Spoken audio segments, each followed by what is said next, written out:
Hey beauties, hari ni Ira nak share bridal makeup tutorial. Okey, mula-mula untuk pengantin wajib untuk korang prep kulit dulu betul-betul. Make sure the base is strong. Bila kita prep kulit tu betul-betul, barulah makeup tu tahan lebih lama tanpa bercapuk. Apply enough hydration on the skin and never ever lupakan korang punya sunscreen. Alrighty, moving on to makeup. Untuk makeup, Ira menggunakan Multi Glam Aqua Foundation ni, kod NW01 sebagai corrector ataupun concealer untuk evenkan kulit. Ira hanya apply dekat tempat yang perlu extra coverage sahaja. Okay, next Ira menggunakan sunscreen lip matte ni untuk apply sebagai blusher, yang ni kod Charming.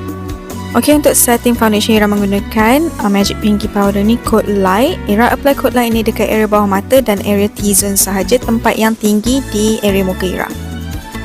Then Ira apply Natural Tan, kod yang paling gelap, sebagai bronzing ataupun contouring dekat muka untuk bagi extra dimension.